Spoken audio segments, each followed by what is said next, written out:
I helped end the man who killed my village. His widow was my dearest friend. She begged us to stop. A month later, she took her own life. I have asked myself for 63 years what it was, exactly, that we ended. Origin Protocol. Witness File 009, Subject Designation, Witness, V009. Sector Vale. The case is the man recorded as Jure Grando of Kringa, dead in the spring of 1656, walking the village by autumn. 16 years of returning. 33 deaths the priest counted. One night in the summer of 1672 when the village finally opened the grave. I am Mira Vlahović. I was 25 years old when he died the first time. I am 88 now. I have outlived everyone who was in that churchyard. I am the only one who can still answer what we did. Jure Grando died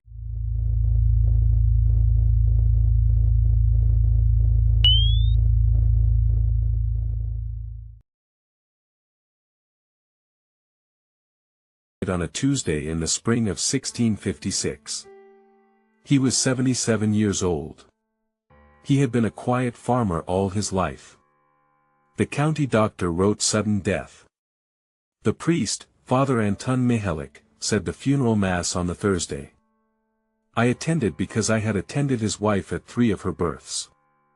The third had survived. That was Lucia.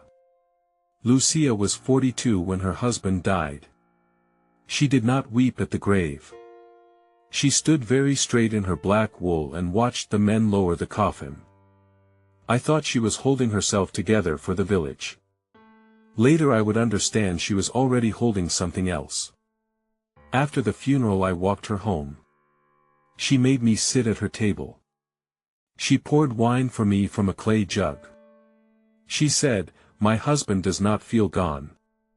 I said, "Grief is like that." She looked at me and said, "No. He does not feel gone."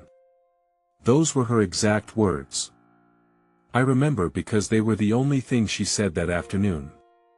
3 nights later he was at her door. I came to Lucia's house on the Sunday after the funeral. She had not sent for me. I came because I had attended her 3 births and her husband's last hour and I did not know how else to mark the week. She opened the door before I knocked. Her face was different. The skin under her eyes had gone gray. She said, "He came on Friday night." I said nothing. She said, "He stood at this door for a long time." I did not open it the first night. He came again on Saturday. I opened it. I asked her what came in. She said, "My husband." I asked her what he did. She said, "He sat at the foot of the bed and he watched me. He did not speak. He left before sunrise." She looked at me very steadily and she said, "Do not tell the priest." I did not tell the priest. I did not tell anyone. Within 2 months, the first death came. It was the family 3 doors from Lucia's. The grandfather. He had answered his door at night. The next morning he could not be woken. The county doctor wrote sudden death. By the end of that year, 4 had been written. None of them in Lucia's house. She was the only one in the village he came to who did not die. A midwife sees both ends of a village. We are called for the births and we are called for the laying out of the dead. In Kringa from 1656 to 1672 I attended 31 funerals that the doctor wrote as sudden death. 28 of them were people who had answered a knock at their door at night. The pattern was visible to anyone who watched, but no one wanted to be the person who said it out loud. To say it out loud was to take responsibility for the next step. I did not take that step. Father Michalik did not take that step.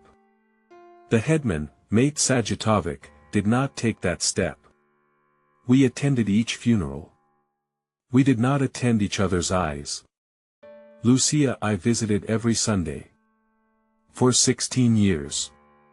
Each Sunday she had less weight on her bones.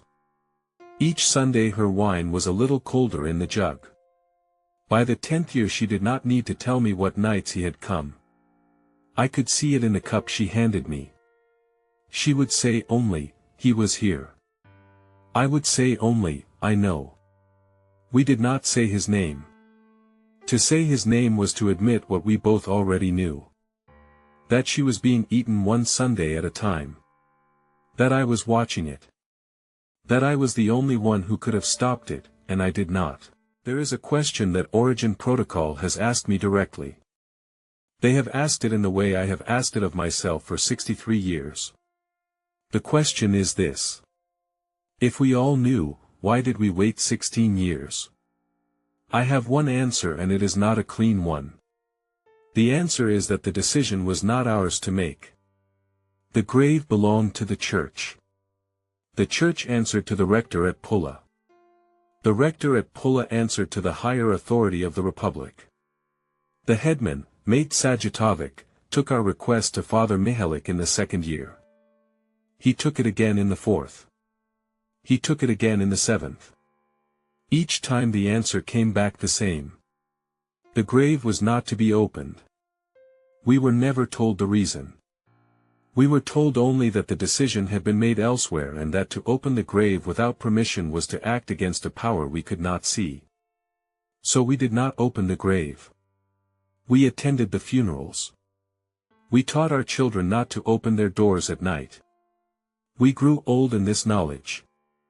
I do not know what changed in the year I turned 40. I know only that the man who had refused all our requests for 16 years was no longer the man who came to the village that summer. The new headman did not refuse. He gathered 6 men. Father Mihalich opened the church. The shovels came out of the bell tower where they had waited. The waiting was over because the waiting had been allowed to be over. Not because we had grown brave. Because something far above us had grown distracted. The new headman was Petr Korvasic. He was 46. He had buried his own father 6 months before. His father had answered his door at night. Petr called the meeting in the church on a Wednesday. Father Mihalich sat at the front. The 6 men sat in the 2nd row.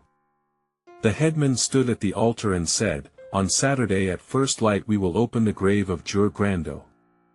There was no vote. There was no objection. I was called to the meeting because the headman had asked the priest who in the village would know what a body 16 years buried should look like. The priest had said the midwife. I sat in the back of the church and I listened to my role being assigned. I was to attend the opening. I was to confirm the condition of the body. I was to remain present for whatever the priest decided to do next. After the meeting I walked to Lucia's house. It was a Wednesday and I had never visited her on a Wednesday. She opened the door before I knocked. She had heard. The whole village had heard within the hour. She did not ask me what I was going to do. She did not ask me to refuse. She said only, "Sit." She poured the wine. She said, "I have known this day was coming since the 3rd year. I have not known when. Now I know when." Then she said the thing I have not been able to set down. She said, "When you stand at the grave on Saturday, do not look at me." We opened the grave at first light on a Saturday in the summer of 1672. The 6 men dug for 2 hours. The earth came up dark and dry. The coffin lid was sound. Father Mihalich read the prayer for the disturbance of the dead. Then the lid was lifted. The body was as a body buried for 16 years should not be. The flesh was firm. The face was flushed. The eyes were closed. The mouth had a small smile at the corner. There is a sound that comes from inside a body when it is opened that I will not describe in this testimony. The priest demanded that the corpse cease. The mouth made a sound that was the sound of weeping. I have not heard that sound since and I do not wish to hear it again. The headman called for the stake. I will not describe what was done to the body. It was done because it had been agreed in the church that it would be done.